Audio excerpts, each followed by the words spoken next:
We're live post-game. Timberwolves just demolished the Los Angeles Lakers in Game 1 of their Western Conference playoff series, 117-95. Michael Rand here, Ryan Kostecka, Star Tribune sports editor, Chip Scoggins, Star Tribune columnist, with me immediately. Gentlemen, I want to hear your takes first, and then I'll get into my immediate reactions in the aftermath of this game. Chip, go right ahead. I'll let you start. I think we saw tonight that the Wolves are a team, and the Lakers have two superstars. And you saw the Wolves' depth come in. You saw that their scoring options come into play. Luke is going to score his points. LeBron might get his, but they just don't have enough other scoring options. And you just look at, if this is the recipe for the Wolves, they outscored them 43-13 with their bench, much deeper. They got 25 points from Jaden McDaniels. I thought he was terrific. He was great. If that's the formula, they're going to win the series because the Lakers just can't. The Wolves have a decided advantage with their bench. And if they get that secondary scoring from Nas, Jaden, Ant had 22, but I thought he played a great, smart game in terms of not forcing things. I think he wound up with 7 or 8 assists. He talked all week about not driving into those gaps if they're going to be there helping on him, and he just played a great floor game. So I think if you're Chris Finch and the coaching staff, this game went as exactly, other than the start was rough, but this game went exactly how you would want it to go. Ryan, I think, you nailed it, Chip, but I think the one thing I'm going to really take away from this game is just how the Wolves aren't scared. I mean, that's just they shouldn't have been scared, but you're facing Luka, the guy who actually tore you up last season in the playoffs. LeBron James, one of the best players ever, and the Wolves just slow start, but they were never afraid of the moment. And Ant was great. I mean, I really think 22 points, shot 8 of 22 from the field, but even then, 9 assists, 8 rebounds, 1 turnover. I mean, he controlled the game just in every possible way. I was really, really impressed with him. We talked about it earlier. Lakers might have, of the 10, 11 best players, Lakers might have 3. Wolves have 8.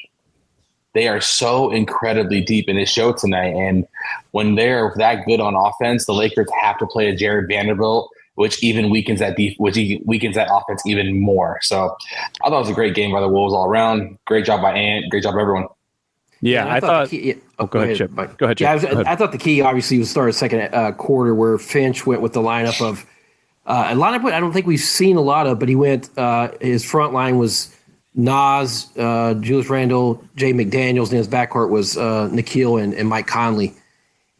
And you saw the first quarter they were stagnant offensively. They had the turnovers early. They were getting killed on the boards, but that group really picked up the pace. They picked up the ball movement and got him in that flow, and that game totally pivoted with that rotation when they came in. It did. I thought so too. I thought Ant sat for almost 6 minutes in the second quarter. He didn't come back out till about 6 minutes into this, 6 minutes left in the second quarter. So they gave him a nice long break. I thought that was a huge pivot point in the game because they're still down 5, down 7 after the first quarter. It was kind of shaky. Luka was carving them up. But I think the things that stood out to me were, one, the mature game that Ant played. 22 points, Ryan, like you pointed out, just the very limited turnovers. He came out a little bit for that injury, but came back. Didn't look like he missed a beat. And then they withstood any kind of charge, right? Because, you got in the back of your head, blown leads, the one to Milwaukee a couple weeks ago, Memphis 3 years ago in the playoffs, even Dallas last year, just not able to withstand when another team is making their run. They were able to withstand when the Lakers made that mini run. They got it down to 12, but it never got worse than that. And that was a sign, at least, of game 1 of maturity. And the second point is, man, the Lakers supporting cast is even worse than I realized. Austin Reeves. I know people like Austin Reeves. Austin Reeves is Dante DiVincenzo. He's fine. He's a nice player. He's not that good. He was a non-factor. They picked on him defensively every chance they could get. He can't defend. To have him on the floor in that capacity is a liability. He's he would be the 7th best player in the Timberwolves. This is a mismatch in terms of overall talent. LeBron and Luka are fantastic, all-timers, Hall of Famers. I mean, LeBron certainly, Luka on that trajectory. The rest of the Lakers roster is terrible. So can the Wolves take advantage of that? Can they keep LeBron and Luka down enough, keep the supporting cast from having kind of some of those flare-up moments, because it was honestly, for the last three quarters, it was a mismatch. And, JJ Redick trying to be polite at the start of the fourth quarter, they interview him, say, how'd you guys get back into the game a little bit at the end of the third? He's saying, well, we started playing with more intensity. They finally started making a few shots, but they're overmatched. Yeah. They are overmatched in this series, and it was apparent in this game. Yeah, and I think you saw it with the Wolves' complementary players versus theirs. When Jaden can score 25, and he's going to get his shots, right? You think about how his game has changed from this year to last year. Last year, he just basically sat in the corner and shot threes, and they either went in or they went out. Most of the time, they didn't go in, right? You see him attacking a lot more. And I go back to all the injuries they had middle of the season where he kind of had to come out of his shell and blossom offensively. This is the player that we thought, all along that he would develop into. And I think when I was on the podcast with you earlier this week, Mike, I thought Naz Reid was the X factor for them because his shooting had really kind of been inconsistent towards the end of the year. I think he got that confidence back tonight. You saw that quick release. I don't know how many threes he wound up with. I don't know if they're going to shoot 50% from three for the series. No, but you look at their complementary guys where Ant doesn't have to go for 40 for them to win if they get this from those guys. That's the big difference. Luka and LeBron are going to have to combine for 70 for them to have a chance. So in that 60, 70 range every night. Well, and here's the thing, too. The threes they were making, they kept pointing this out on the broadcast to their credit. Like, they were talking about how hot the Wolves were, but to their credit, they were saying a lot of these were wide open catch-and-shoot threes. Those are the threes you want to be taking. And the Wolves they don't have, Ant was obviously the leading, made the most threes in the NBA this season. He is he's become a very good three-point shooter. But aside from Ant, they just have a bunch of guys who are good three-point shooters. Like Naz, when he's kind of in that zone, he's a good three-point shooter. Nikhil can make threes.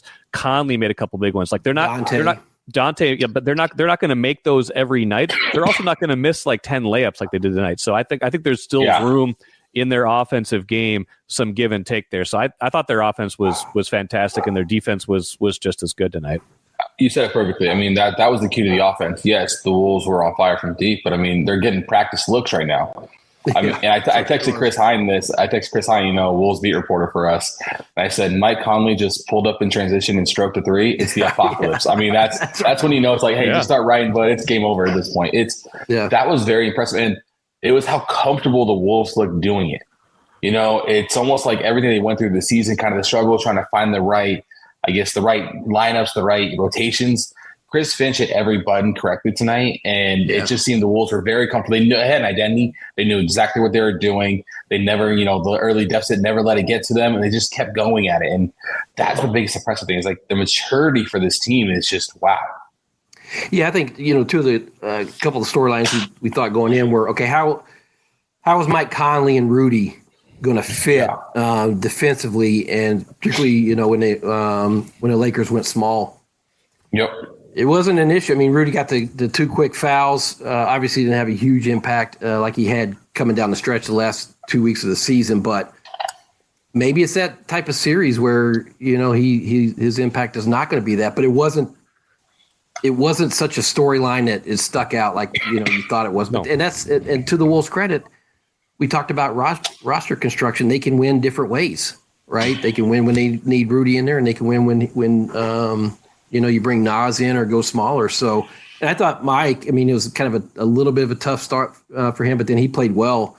Yeah, he did. After he came back in the second time in the second half. So, it was a complete game from them when you talk about the way they defended, particularly Austin Reeves and making life difficult for him. The assists, they had 29 assists on 44 makes, so they moved the ball, right? It wasn't a lot of ISO, and so I think they probably accomplished everything they wanted to accomplish in terms of establishing what they want to do offensively against how the Lakers wanted to defend him. And it started with Ant, because so much of the talk this week was, how are they going to defend Ant? Are they going to blitz him on pick and rolls? Are they going to be in the gaps?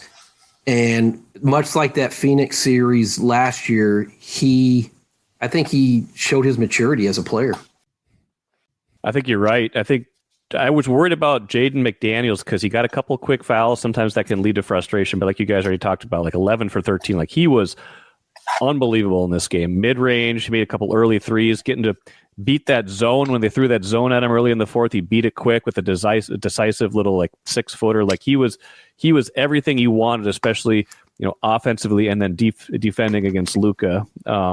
Chip, I want to play off. You just mentioned that Sun series last year. We got a comment question from Owen.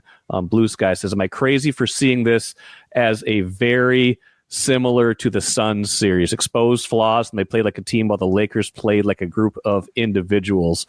Too soon to say that, I think, but going into this, I thought there was that potential because everybody was saying that Suns matchup last year was bad, and then they ended up sweeping them. I don't think they're not going to sweep the Lakers, but there is the potential for this could be a better matchup for the Wolves than we realize. Just one game, but it could be a better matchup than we realize. Yeah, I think it could. Yeah. Go ahead, Ryan. Yeah. No, I definitely agree. I would say, I really think it definitely could be the best we thought. I do have one quick question. So, Chip, have your thought, but I have a quick question for you guys about the rotation for the Wolves tonight. Yeah. I think it's too early to compare, but I think his premise is right in that the Suns were a collection of individuals and they had some top line guys with Durant and Booker and those guys, but they didn't have the depth. I just think when you go to your bench and you outscore them 43-13, and they're going to have an advantage every game with their bench. I don't know if it's going to be that lopsided, but it should be pretty decisive.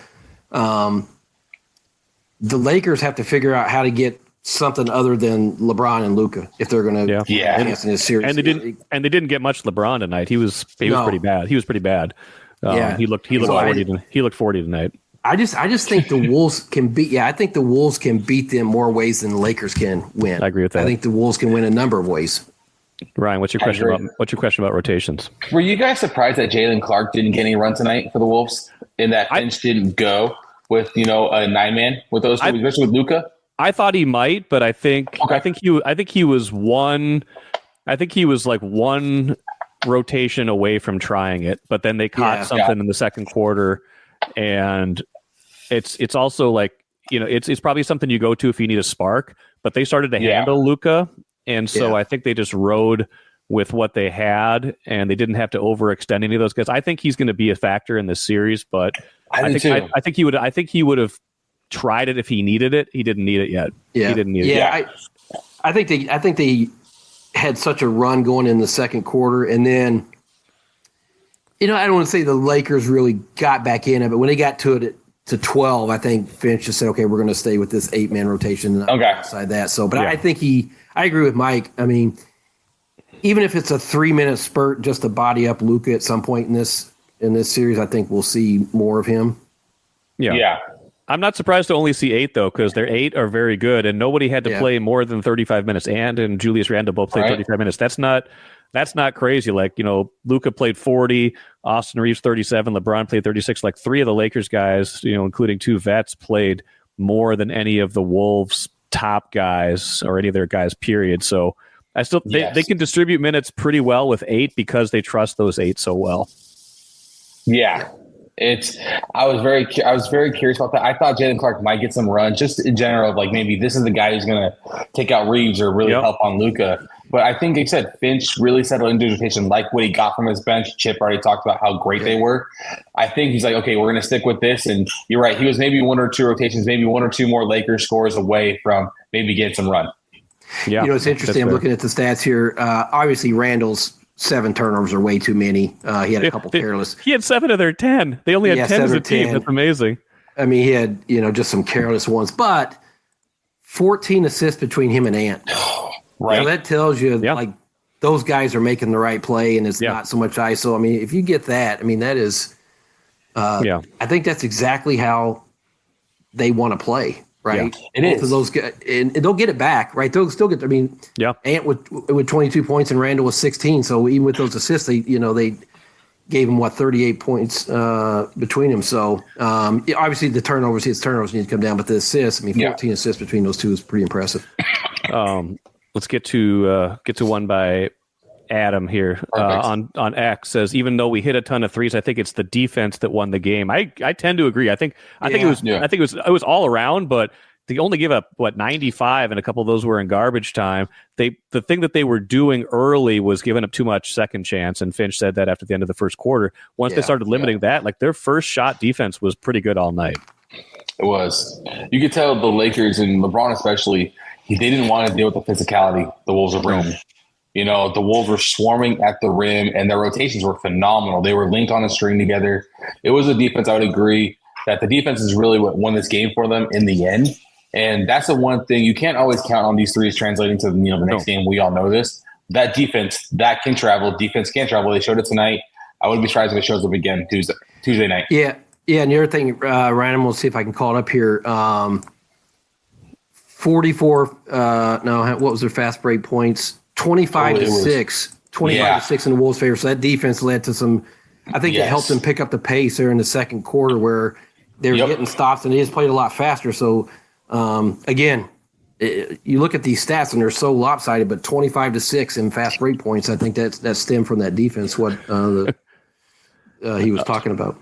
Jeff on Blue Skies, why do Minnesota sports fans see a 23-point lead with under 3 minutes left and still expect a total collapse? I think by that nature or nurture conjunction with one another, we believe we're psychologically damaged from the womb. I believe. Good win. I mean, I think by the time it was 23 with 3 minutes left, I think most people thought it was safe when they pulled the starters. But I'll admit, like this team has been up and down enough this season that when it got to 12, you're like, hey man. The Lakers are 2 minutes away from could make this a tie game. Like it was in the balance. That was where they really showed me something different. And again, it's just one game, but they showed me something different there. But I think people are damaged from years of playoff failure, but they've also seen this team do this in recent past. So I give them a pass for feeling nervous even when the lead was big.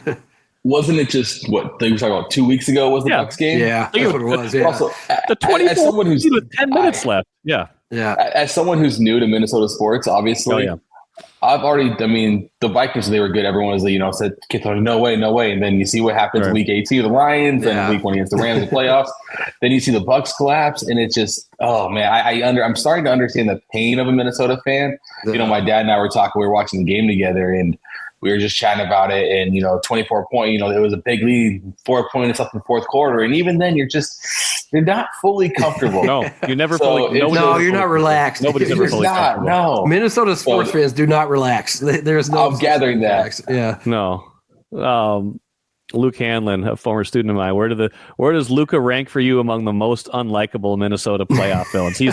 Luke. He's up there. He's up there. He has. Okay, I gotta know why for Minnesota fans. Why do you guys hate? What's with the Luka thing? I mean, he's last great. Year. Last year. Yeah. He's just like, and he's just got he's just like, he's like, he never thinks he commits a foul. The Lakers, the Wolves got called for 21 fouls tonight. Lakers got called for 10, and the Lakers probably complained on every single one of the ones they got called for. Luka never thinks he commits a foul. Always thinks he gets fouled on every single play, and you'd love to have him on your team, but he's the kind of guy. He's the kind of superstar you absolutely just hate. You look at him and you hate him if you're a Wolves fan, no doubt. He's up there. I'm not going to disagree. He's up there. How about them not getting a foul till 5 minutes left in the second quarter? Well, you got to play defense to get called. Well, that's true. That's a good point. As Jay Bill said, he said, "I'm not sure that's a good thing." That because it's the craziest stat. Yeah, it's an insane stat to see that. If you're JJ Redick, what adjustments do you think they make coming into games? Right.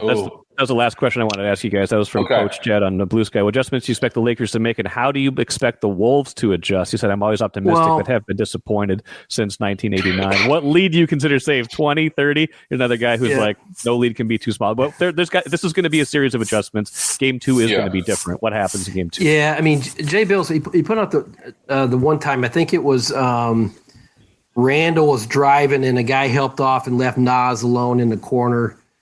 I think they're going to adjust how they handle the complimentary guys, and they had some, like you said, they had some wide open threes. I mean, they weren't very well connected. I don't think they had a good game plan in terms of helping off.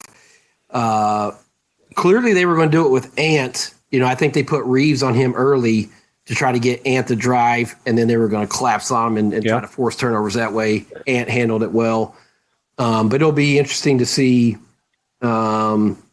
if the Wolves shoot like this, there's not a whole lot of adjustments. If you make that many threes, adjustments that Finch makes, there's probably some subtle tweaks, but I mean, the thing about Luka's going to score his points because he makes more difficult shots than anybody. Yeah. So with him, it's just he's either going to make it or miss it. Like you can contest it. And I thought they had the right game plan. I thought. Yeah. I thought his rotation again to start the second quarter with that group he brought in there, I thought was, really, really changed the game.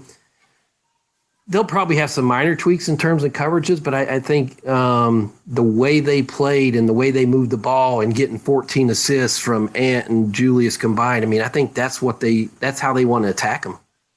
I mean, I think go ahead, Ryan. You go first. I think the Wolves are going to see maybe a little quicker pace, actually. Yeah, I think the Wolves understand that. Look, we are just so superior, athletically to this team. They're going to push that pace even more. I do think Redick's going to try and actually get Reeves going early on in game one, trying to get him matched up against Mike one-on-one and just get him going because he just looked shook. Everything was just off, it seemed like. And he was forcing things late, forcing things, the shot was off left and right. So I could see, and the Lakers clearly need that third scorer. I mean, that's apparent. So I could see them maybe trying to get Reeves going a little earlier. But that's the problem with the Lakers, though. What adjustments do you really have to make? Because you don't have a rim protector. Playing Jackson Hayesmore is not the answer. No.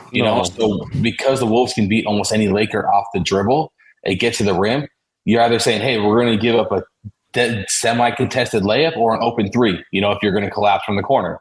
So I'm not sure what Redick and them do, but I think offensively they're going to try and get Reeves going. For Finch, push the pace. I think he's going to continue to push the pace, and it was a great game plan, and it worked out well. Let's see what happens if on night they don't hit the threes. I think the Lakers spread the floor a little bit more, run a little bit less pick and roll because the Wolves are just switching all the pick and rolls, and they showed that pretty much anybody who gets put on anybody else can at least do a competent job, especially if Gobert is back there to clean things up. I also think they try to engage the Wolves in a little bit of try to get inside the Wolves' heads a little bit because the Wolves have shown they will. Yes. There is still a component to that. They want to get Jaden McDaniels in foul trouble. They want to get Jaden McDaniels off his game. They want to get Ant out of this comfortable mindset. So I think it's going to be less about tactical adjustments and more about attitude adjustments in game 2 for the Lakers. You said the exact right word there, comfortable. I thought Ant was very comfortable. Yes. And the whole conversation, I think the Lakers' game plan was to make him uncomfortable, get him to drive in there, take hero shots, force bad passes. Yep. We didn't see any of that. Would you say one turnover? I mean, one turnover. Just a mature, smart game by him and the way he attacked him. And I think it set up everything else. And Ryan, you mentioned it. The Wolves continuously beat him off the dribble, got into the lane and kicked it. And so that's what led to all those. If they can do that, you might not shoot 50%, but even if you're, at 40, 42, they're going to be hard to defend. Wolves were the only lower seed to win on Saturday. Let's run through some of the other ones quick before we go. The best one was probably Denver Clippers. Denver wins in overtime, pulls off a big comeback. Knicks over Detroit. Knicks were down in the fourth quarter, but used a pretty big run, and then Indiana was pretty comfortable over Milwaukee. Not a ton of surprises there. I think Denver Clippers is going to be a good series. I think the Knicks do eventually handle Detroit, even though I think Detroit's going to give them a good series. What'd you guys watch today? Yeah, I saw Denver. I think that one goes 7 games. That's going to be a really good one. That's going to be a great series. I saw a little bit of the Knicks. They had that run. I think it was like a 17-0 run late, right? Third quarter, fourth quarter combo. Yeah, it was crazy. So I think it's what you saw in the Clippers Nuggets series, game was you saw the best player in the court take control, but also that's why I'm taking for Warriors over the Rockets. That same thing is with Jokic running the offense, the Nuggets got a good look on offense almost every single time. Yeah. The Clippers are still a little erratic, so I trust Jokic that matter. So I trust Steph Curry and Jimmy Butler to take down the Rockets the next day. And basically Indiana and Milwaukee, similar to this game in a sense. Milwaukee's got Giannis, the best player in the series. Indiana's so deep, and they got a star in Tyrese Halliburton, who is not afraid to go against Giannis. That's what Ant is to Luka. So not surprised there. Pistons, they're just green. They're young. You could tell they were not ready for that moment at all when the lights shone brightest. Yeah. Yeah. That Warriors Rocket series, I think, has a chance to be a lot of fun. Yeah. I do too. You know, with Steph and that pedigree, I kind of lean their way, even though the Rockets are fun. They're favored. You know? They're favored in this series. Yeah, they are. I think Memphis is going to give Oklahoma City some games too. Even though it's 8-1. Memphis, I don't mess with Ja Morant in the playoffs. If there's any team arrogant enough to walk into the Thunder Arena, that's a scary 8 team. They win 48 games this year. The West is ridiculous. It's the West. 48 wins in there. Yeah, I can't wait to watch tomorrow. Yeah, that's what I mean. I think I heard Barkley say it a couple weeks ago in his try. It's like, are you going to be surprised if anybody in the West comes out of there, because they're all just so jam packed together? It's like Oklahoma City is just that much better in the regular season, but they still got to prove it. They still got to prove it in the playoffs. They haven't done it. Postseason. They haven't exactly done it. I think we see a different game Tuesday too. In game 2, I mean, Lakers are going to throw everything they got at it. That's what we're going to see. Like, if the Wolves are serious, like, they need to play well in game 2. Yes, they can take control. They can take control of the series. Everyone was like happy to be there. Won game 1 in Phoenix last year, and they were like, no, let's get game 2 as well. We're going to take this thing, take it at home, and then get those next 2 in Phoenix, and then it was lights out. So I don't know. I think we'll see a lot. We'll see where this series stands even more clearly after Tuesday night. Oh, for sure. Can't wait to do this again. Yeah, we'll do this again Tuesday night. Ryan, Chip, appreciate it, guys. We'll talk to you again Tuesday. Awesome. Thank you.